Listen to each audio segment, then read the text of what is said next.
Você já percebeu como silenciosamente estão apagando os sinais da fé no espaço público? Como, aos poucos, o que antes era um direito sagrado está se tornando um risco silencioso. Essa transformação não começou ontem e não é apenas uma coincidência. O que muitos não veem ou preferem ignorar é que há uma profecia antiga sendo cumprida diante dos nossos olhos.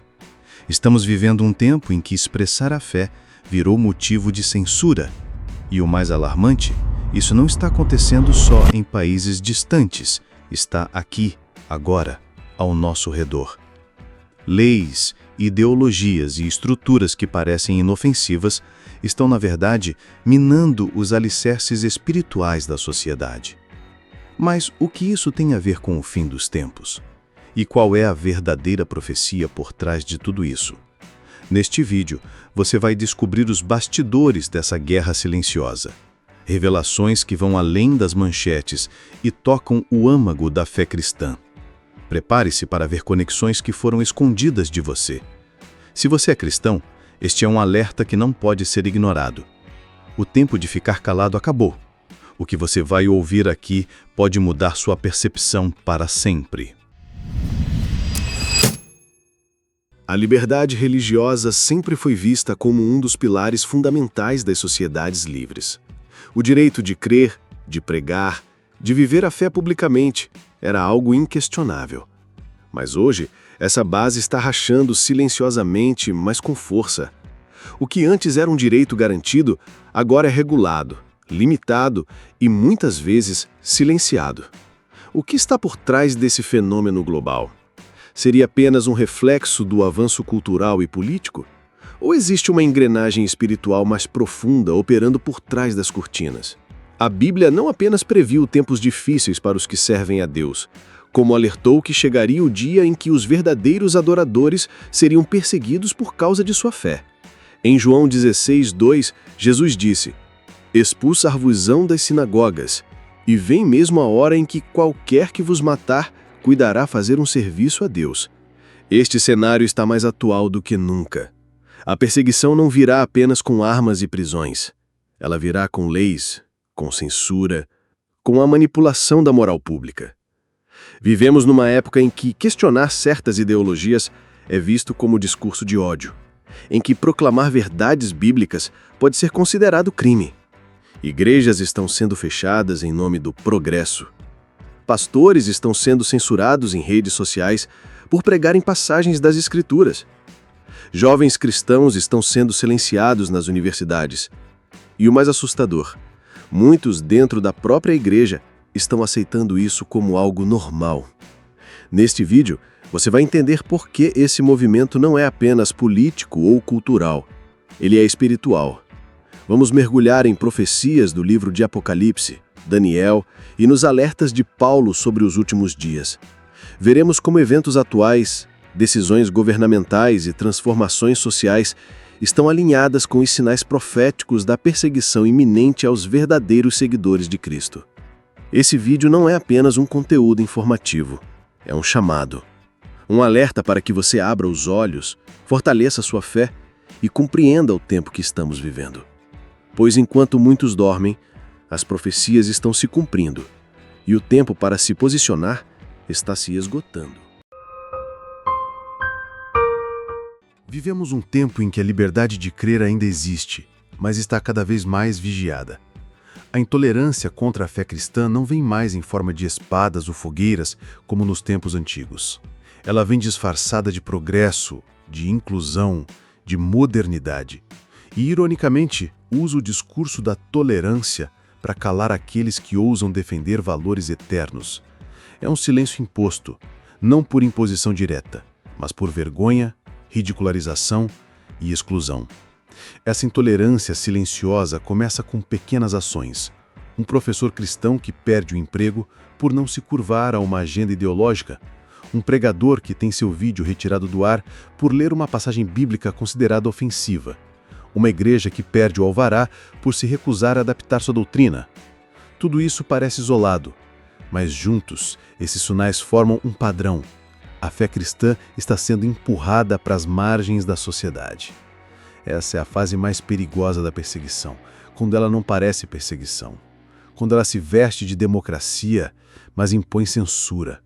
Quando ela finge proteger os direitos de todos, mas criminaliza a verdade bíblica. É um jogo de narrativa. Aquele que discorda, que questiona, que afirma a existência de um único Deus, esse é rotulado como intolerante, retrógrado ou, em última instância, perigoso. Nos tempos do apóstolo Paulo, a perseguição era clara.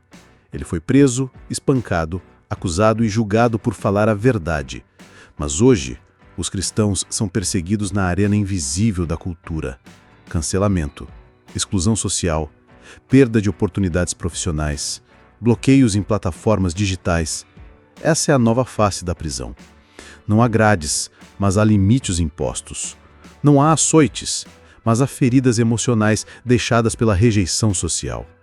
E tudo isso se encaixa com perfeição no que a Bíblia previu. Em 2 Timóteo 4:3-4, Paulo escreveu: "Porque virá tempo em que não suportarão a sã doutrina, mas, tendo comichão nos ouvidos, amontoarão para si doutores conforme as suas próprias concupiscências, e desviarão os ouvidos da verdade, voltando às fábulas." Esse tempo chegou. As pessoas não querem mais ouvir a verdade que confronta, querem apenas mensagens que massageiem seus desejos. E é por isso que a intolerância silenciosa é tão eficaz. Ela não precisa de soldados, ela precisa apenas de mentes convencidas de que o cristão que se posiciona é um problema. E assim, a fé se torna ofensiva, a Bíblia se torna incômoda e os fiéis, perigosos. Mas há algo ainda mais preocupante. Muitos cristãos estão se calando por medo, por insegurança, por não quererem ser mal interpretados. E assim, o que era para ser uma luz no mundo começa a ser escondido debaixo do alqueire. O silêncio da igreja, nesse momento, é cúmplice da escuridão que avança. Esse processo lembra o que aconteceu em outros tempos sombrios da história. O filósofo alemão Dietrich Bonhoeffer, que resistiu ao nazismo, alertou que o silêncio diante do mal é em si uma forma de mal. E hoje, o mesmo espírito de conformismo tenta dominar os seguidores de Cristo. Não com ameaças diretas, mas com o peso da opinião pública, com a chantagem emocional, com o medo de ser cancelado. Mas como resistir a essa intolerância disfarçada?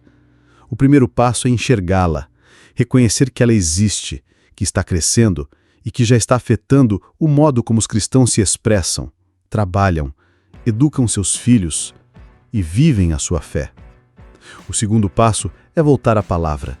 Lembrar que Jesus nos avisou que seríamos odiados por amor a Ele, que a cruz não é apenas um símbolo de salvação, mas também de oposição. Essa intolerância silenciosa, na verdade, é uma das estratégias mais refinadas do inimigo, porque paralisa, confunde e desanima, mas também é o prenúncio de algo maior, o cumprimento das profecias. Em Mateus 24, Jesus falou dos sinais do fim e, entre eles, a perseguição aos seus seguidores. A intolerância silenciosa é o início dessa estrada. Estamos vivendo uma guerra invisível, não entre nações, mas entre valores. Não com armas, mas com ideias. Não com sangue, mas com controle narrativo. E nessa guerra, quem se cala perde, e quem se posiciona precisa estar firmemente enraizado na verdade. Este é o início da queda da liberdade religiosa como a conhecemos.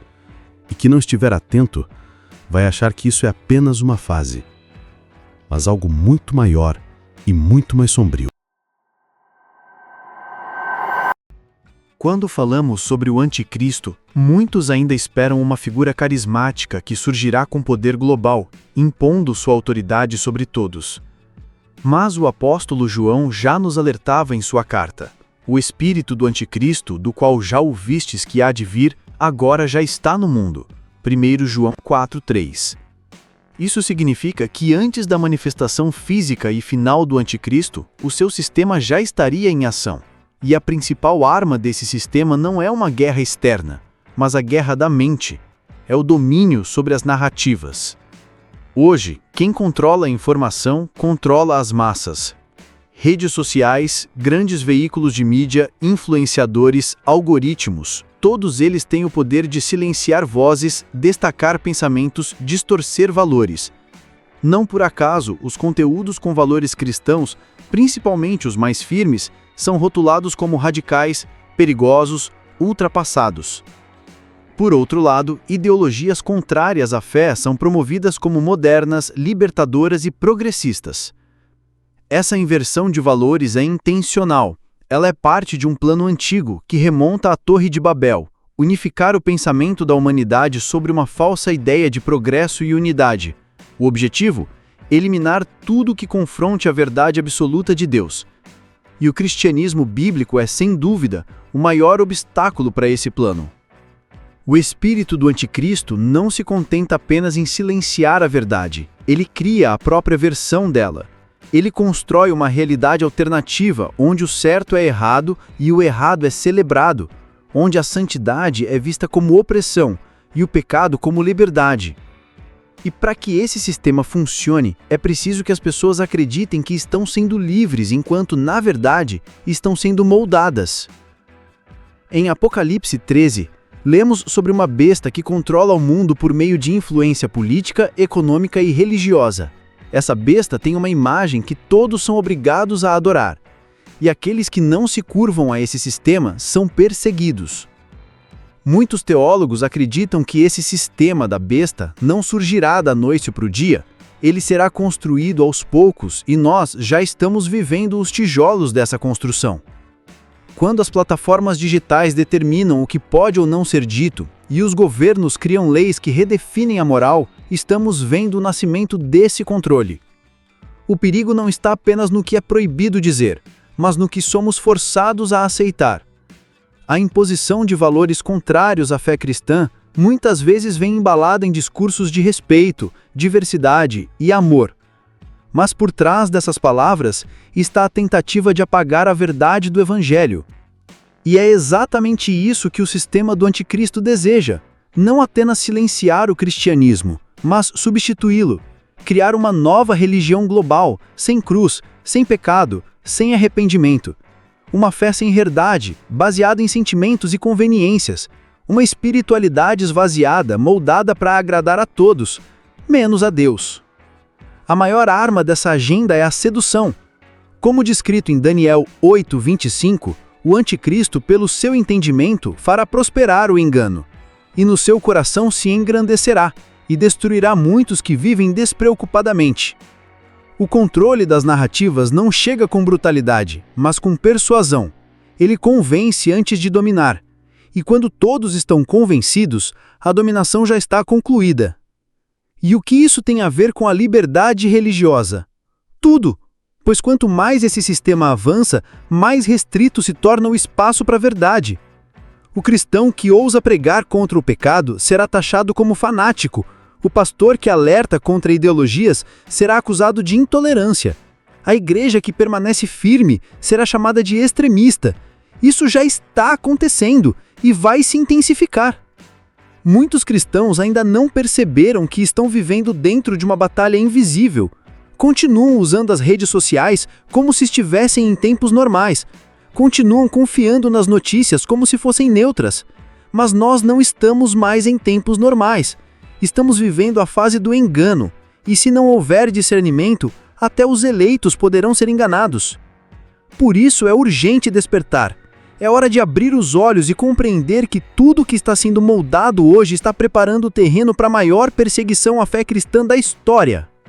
Mas ao mesmo tempo, esse cenário nos dá esperança, porque se as profecias estão se cumprindo, isso significa que a volta de Cristo está cada vez mais próxima.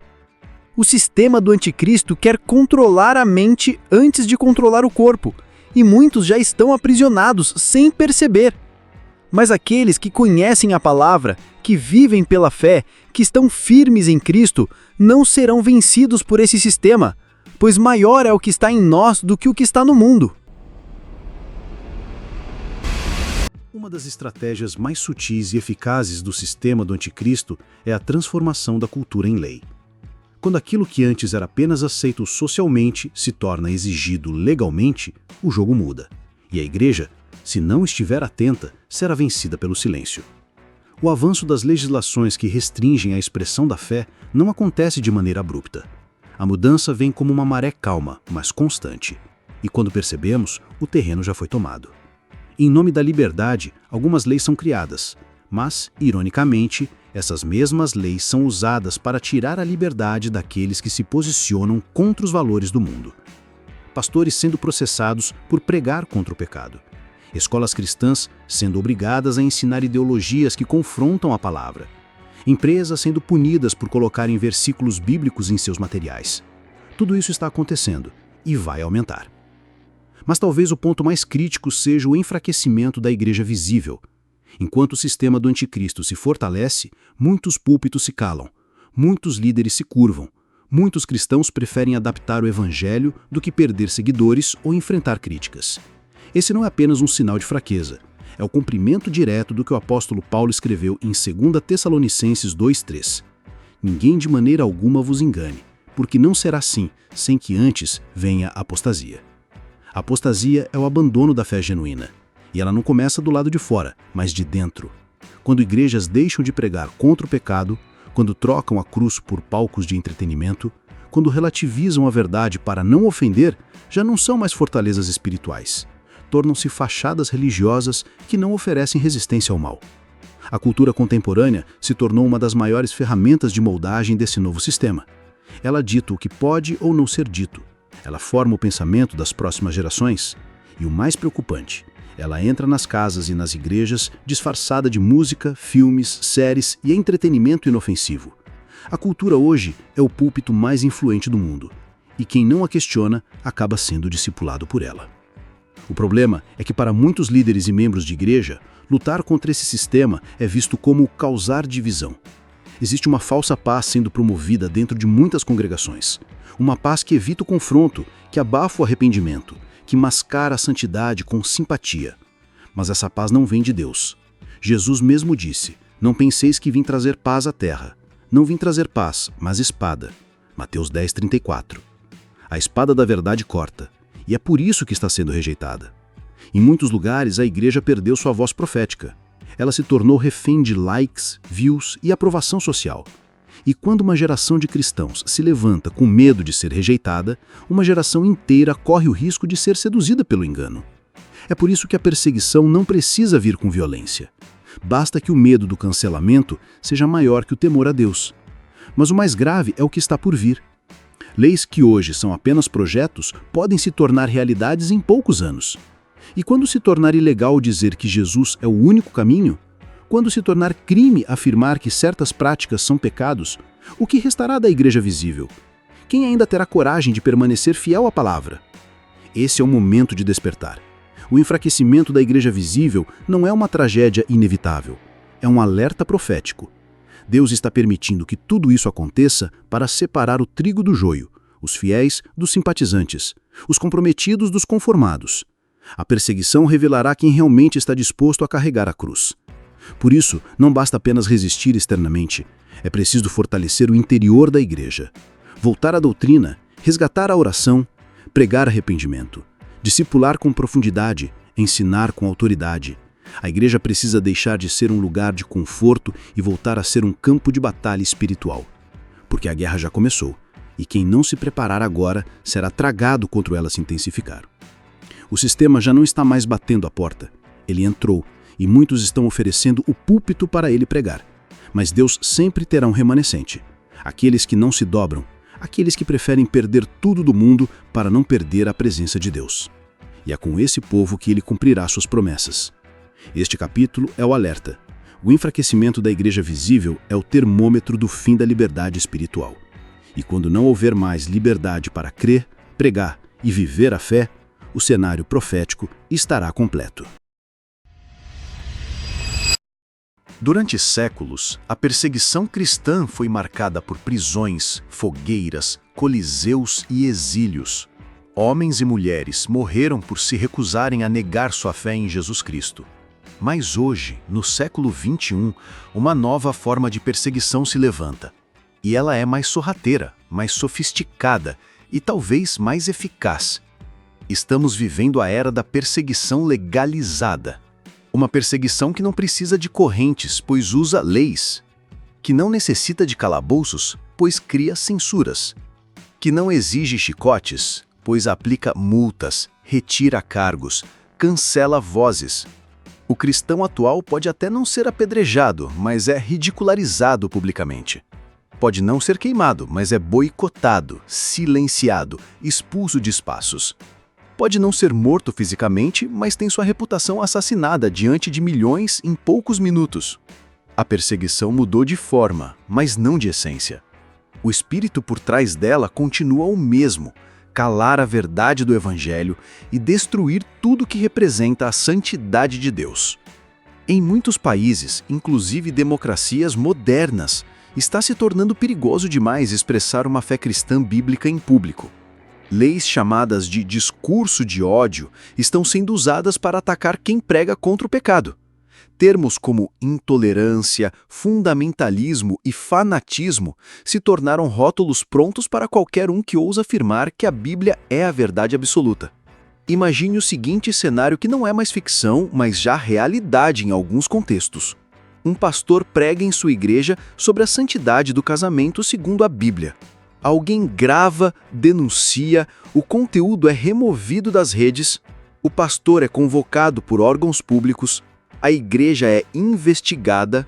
Isso já está acontecendo. A perseguição agora tem CNPJ, protocolo jurídico e sanções previstas em lei. E isso nos leva à pergunta mais importante: como isso se encaixa nas profecias bíblicas? Apocalipse 13 fala sobre um sistema global que persegue os santos e exige adoração a uma imagem.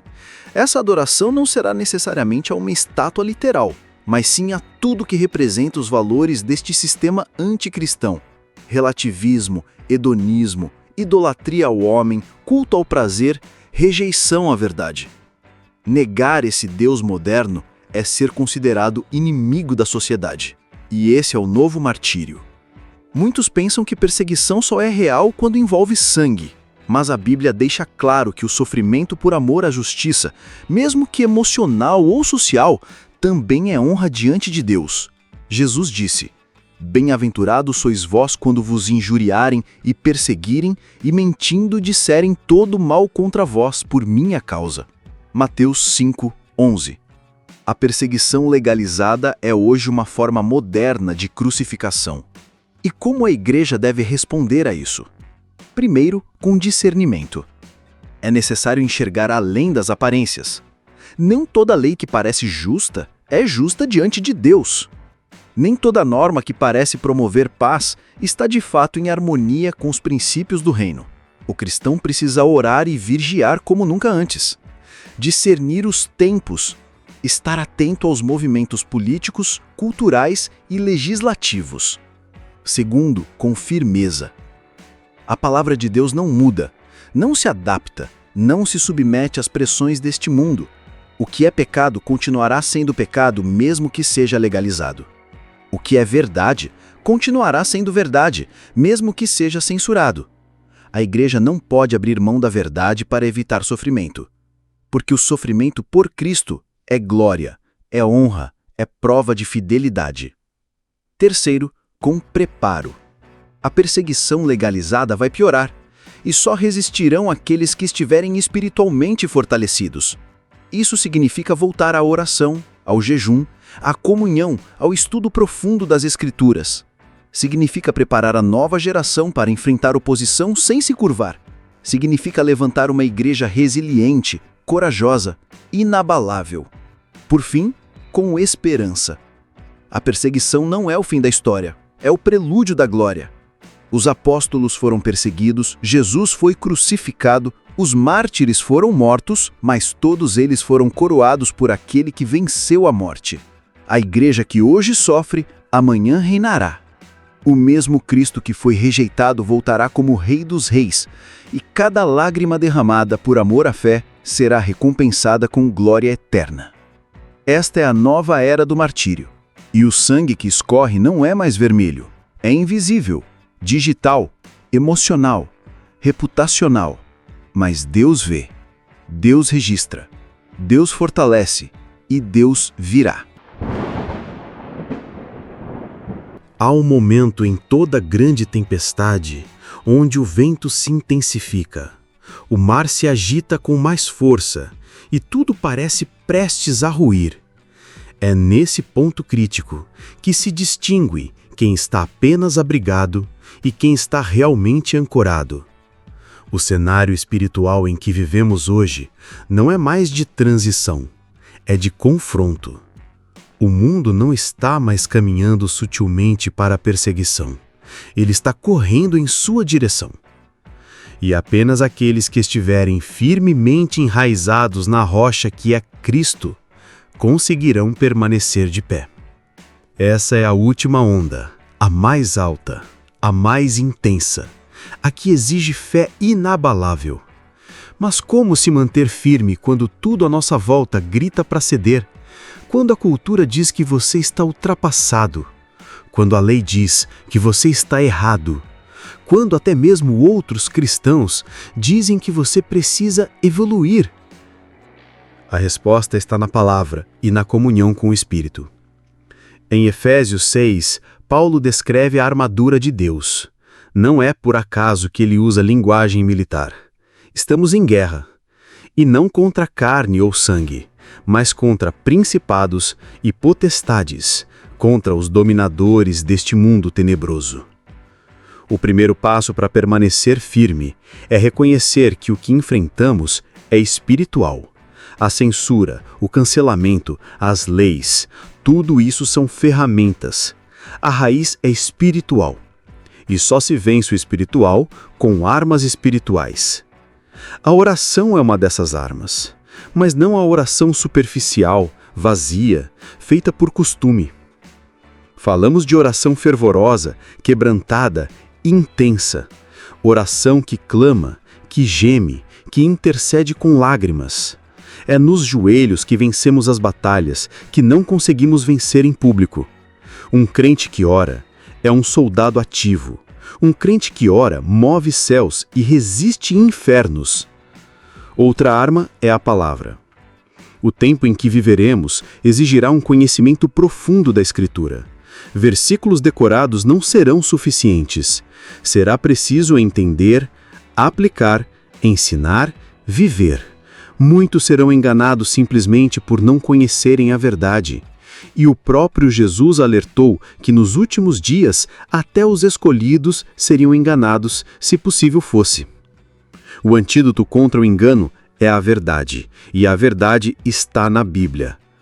Mas também será necessário coragem.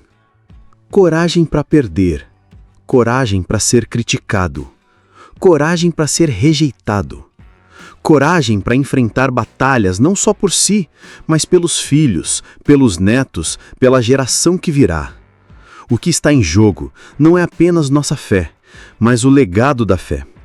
Cada cristão que hoje se cala contribui para o silêncio da igreja amanhã. Mas cada um que se levanta, mesmo tremendo, se torna uma voz profética. O tempo da neutralidade acabou. A tempestade exige definição.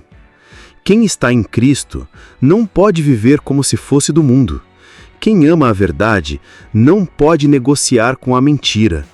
Quem foi salvo pela graça não pode se conformar com a corrupção. Não é hora de procurar aceitação. É hora de preparar-se para a resistência. E essa resistência começa com santidade. Santidade não é perfeição, é separação. É decisão diária de andar com Deus, ainda que todos andem em outra direção. E será essa santidade que preservará o povo fiel quando o caos se intensificar.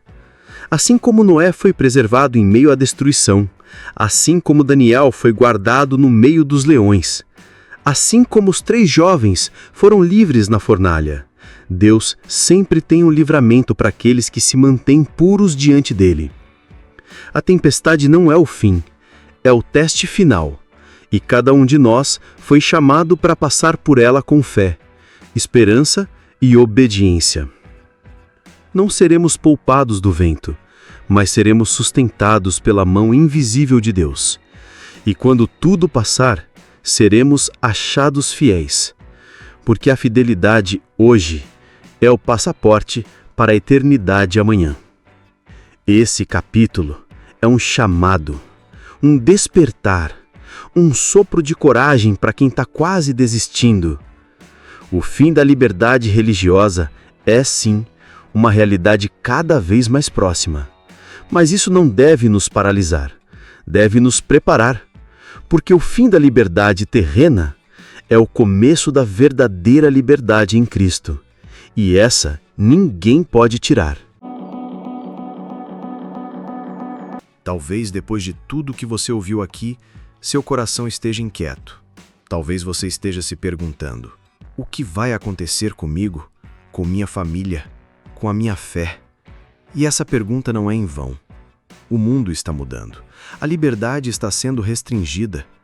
E o que antes era garantido, hoje parece estar em risco. Mas escute com atenção. A liberdade que vem de Deus ninguém pode confiscar. A história nos mostra que os cristãos mais fortes surgiram nos tempos mais sombrios. Os mártires não viveram em liberdade, viveram em fidelidade. Eles entenderam que não estavam neste mundo para agradar homens, mas para servir a Deus, mesmo que isso custasse tudo. E é justamente esse tipo de fé que Deus está chamando você para viver agora. Talvez o mundo tente calar sua voz, mas ele nunca poderá apagar sua luz. Talvez tentem envergonhá-lo, mas não poderão arrancar de você a dignidade de ser chamado Filho do Altíssimo. Quando o sistema diz que você deve se curvar, lembre-se de que há um nome acima de todo nome, e é a esse nome, Jesus, que prestamos contas.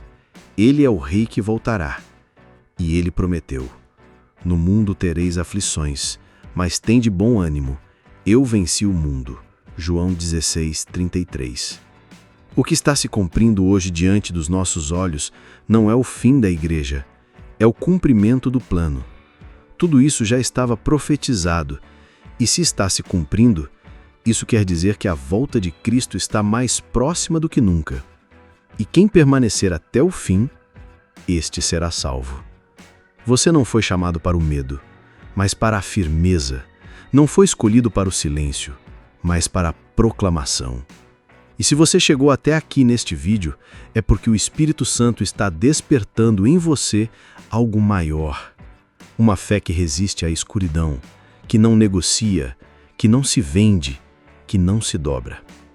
Por isso, permaneça. Ore mais, leia mais, pregue mais, ensine seus filhos, fortaleça sua casa e esteja pronto. O Senhor está voltando, e Ele está vindo buscar uma igreja que, mesmo perseguida, permaneceu de pé. Agora, se você quer entender o que está por trás da nova ordem mundial e como isso se conecta com as profecias do Apocalipse, eu recomendo fortemente que você assista ao vídeo que está aparecendo aqui na tela. Os passos ocultos rumo ao reinado do Anticristo. Nele revelamos verdades assustadoras, mas também fortalecedoras que vão abrir seus olhos para o que realmente está acontecendo nos bastidores do mundo. Clique agora, continue essa jornada de revelação profética. E não se esqueça, aqui no mundo do saber, a fé encontra o entendimento. E é aqui que você se fortalece para os dias difíceis que virão. Nos vemos no próximo vídeo. Que o Senhor te abençoe, te guarde e te prepare.